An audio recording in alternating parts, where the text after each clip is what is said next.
Hello everyone, welcome to रियासत college YouTube channel. आज का हमारा लेक्चर है कि हम लारावेल के अंदर राउट की ग्रुपिंग कैसे कर सकते हैं, कि हम लारावेल के अंदर एक प्रीफिक्स कैसे लगा सकते हैं। जैसे हमारे पास एडमिन के जितने राउट हैं वो हम सेपरेट कर सकते हैं, वेबसाइट के सेपरेट कर सकते हैं। इसी तरह से जो फिर उसके अंदर सब कैटेगरी बना सकते हैं।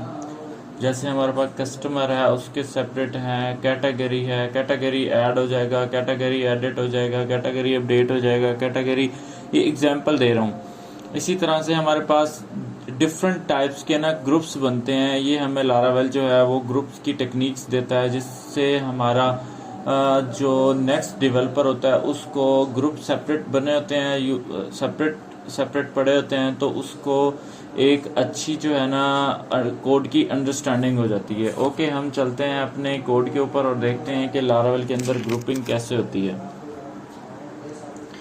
लास्ट लेक्चर के अंदर हम ये देख रहे थे कि हमारे पास जो कस्टमर था, हमारे पास लास्ट लेक्चर में हम ये देख रहे थे कि हमारे पास एक कस्टमर था। कस्टमर के अंदर हम देख रहे थे कि कस्टमर को एडिट करवा रहे थे, कस्टमर को शो करवा रहे थे, कस्टमर को एडिट, अपडेट, ट्रैश, सर्च और ईच एंड एवरीथिंग हम कस्टमर स्लैश के आगे कर रहे थे। देखें, ये कस्टमर का एक प्रीफिक्स है। कस्टमर के आगे मैं अब गेट किए मैं सारे कस्टमर्स को यहाँ से ऐड करता हूँ, तो मेरे यूआरएल के अंदर कस्टमर आ रहा है यहाँ पे ना। तो मैं एक मिनट, ये मेरे पास एक एरर्स आया है, ये मैं देखता हूँ कि क्यों आया है। ये मैं इसको एक नाम दे देता हूँ यहाँ से।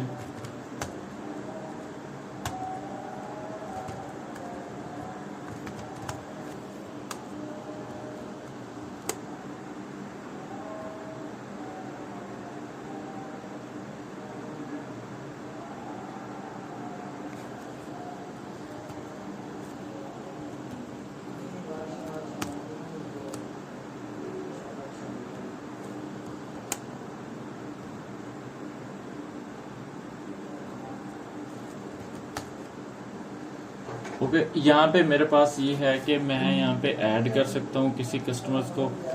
यहाँ पे ट्रैश देख सकता हूँ, एडिट, अपडेट, सब के अंदर मेरे पास देखें कस्टमर्स आ रहा है। यहाँ पे एडिट करूँगा तो edit customer dot edit dot one उसकी आईडी आ रही है। इसी तरह ट्रैश में देखता हूँ तो ट्रैश के अंदर नीचे यूआरएल आ रहा है। यहाँ पे देखें customer add delete add one.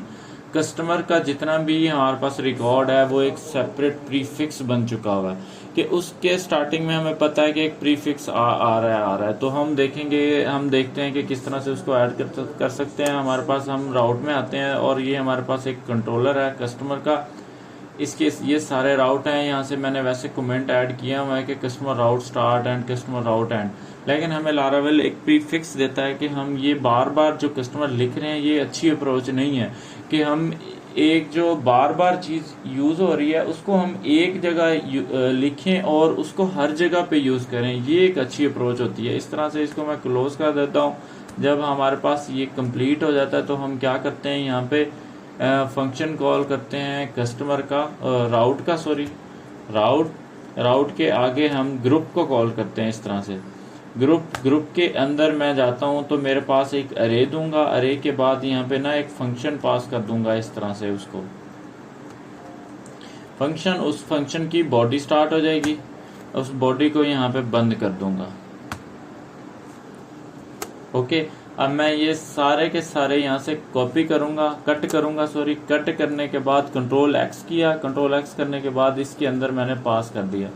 अभी मैंने इसको एम्प्टी अरे पास किया। यहाँ पे इस ग्रुप के जो फंक्शन है इसको एम्प्टी अरे पास किया है। अभी मैं अगर एम्प्टी अरे अगर मैं यहाँ से रिमूव करता हूँ तो मेरे पास एक एरर जनरेट होगा। जी प्रीफिक्स जो है उसको ना एक आर्गुमेंट जो है मस्ट भी चाहिए, एक अरे चाहिए जी, उसको एक अरे लाजमी चाहिए। तो उसके लिए मैं यहाँ पे एक अरे पास कर देता हूँ। उसके अंदर ये अरे पास कर दी इस तरह से और इसको मैंने चला दिया। अभी मेरे पास कुछ एरर नहीं आया, मेरा सारा का सारा फंक्शन सही चल रहा है। यहाँ से मैं ऐड करता हूँ, ऐड करने के बाद मैं यहाँ से वापस आ जाता हूँ तो मेरे पास रिकॉर्ड आ रहे हैं। इसी तरह से ये देखें 23 रिकॉर्ड आई थिंक हो गए 4। तो इसी तरह से मेरे पास सारा का सारा जो डाटा है वो सही चल रहा है। मैं कहता हूँ यहाँ से मैं प्रीफिक्स जो है ना वो ऐड करूँ यहाँ से।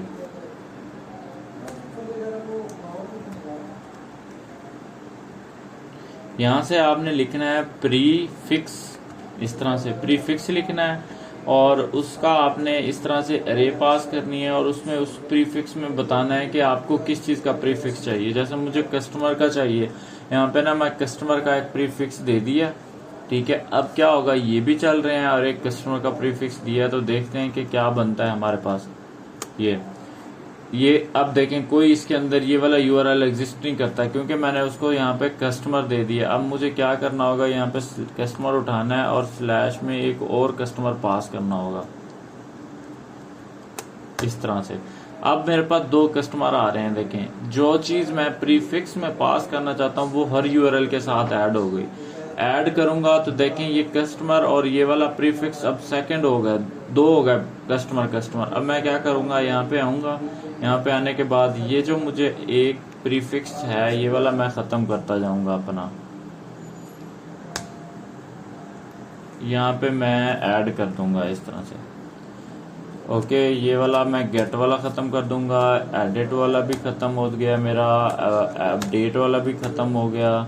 इसी तरह डिलीट वाला भी प्रीफिक्स के आगे, फिर ट्रैश वाला भी ख़त्म हो गया, फिर सॉफ्ट डिलीट वाला भी ख़त्म हो गया और इसी तरह से जो रीस्टोर वाला कस्टमर है ये भी ख़त्म हो गया। अब क्या हो गया, ये हर किसी के साथ आएगा खुद ब खुद। हमने एक जगह पे लिखा और हमने कहा हर मेरे यूआरएल के साथ अटैच हो जाए, मैंने ये कह दिया है। अब मैं रीलोड करता हूँ तो ये मेरे पास एग्जिस्ट नहीं करता। तो अब मेरे पास क्या है जी, कस्टमर आगे गेट, ये मेरे पास है। अब देखें अब एक ही जगह पे लिखा हुआ है, हर जगह पे यूज हो रहा है। ये नेम राउट मैं इस वजह से देता हूँ कि मैं अगर यूआरएल बाद में चेंज करता रहूँ तो जहाँ जहाँ पे अगर मैंने यूआरएल लिखा हुआ होगा, कहीं पे यूआरएल यूज किया होगा तो मेरे पास एरर आएगा। आपने यूआरएल को यूज नहीं करना, उसको यहाँ पे नेम देना है, रिवर्स राउटिंग करनी है यहाँ पे और नेम को कॉल करवाना है हर जगह पे, ओके। तो यहाँ पे मैं आया, यहाँ पे हो सकता है मुझे ऐड के फॉर्म पे कोई इशू आए। मैं अभी देख लेता हूँ कि मेरे ऐड के फॉर्म पे देखें, वो मेरे पास ऐड का फॉर्म नहीं चल रहा क्योंकि वहाँ पे मैंने ना स्टैटिक यूआरएल पास किया हुआ था। यहाँ से मैं ये देखें, अगर आपके पास भी इस तरह के कुछ एरर्स आ रहे हैं तो आपने यहाँ पे जाना है नेम, इसको नेम देना है। नेम देने के बाद कस्टमर और इस तरह स्टोर का उसको एक कोई भी अपना नेम दे सकते हैं आप, उसमें डॉट भी यूज़ कर सकते हैं आप। नेम दे के अब जहाँ पे मेरा कस्टमर सेव हो रहा है ना, यहाँ पे जाऊँगा, सेव वाला जो ऐड वाला मेरा फॉर्म है उसके ऊपर जो है मैं यहाँ से जाके चेंज कर दूंगा उसका यूआरएल। देखें यहाँ पे मैंने स्टैटिक यूआरएल पास किया हुआ है, आपने यूआरएल की बजाय यहाँ पे ना राउट पास करना है इस तरह से।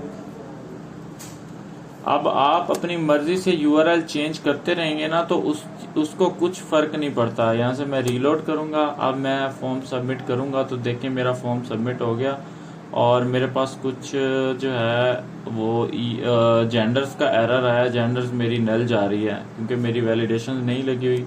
तो मैं यहाँ से एक दफ़ा दोबारा फिल कर लेता हूँ फॉर्म को और अगेन सबमिट करता हूँ तो देखिए मेरे पास डाटा सेव शो हो गया, सारा का सारा सेव हो गया। तो आज का हमारा लेक्चर ये था।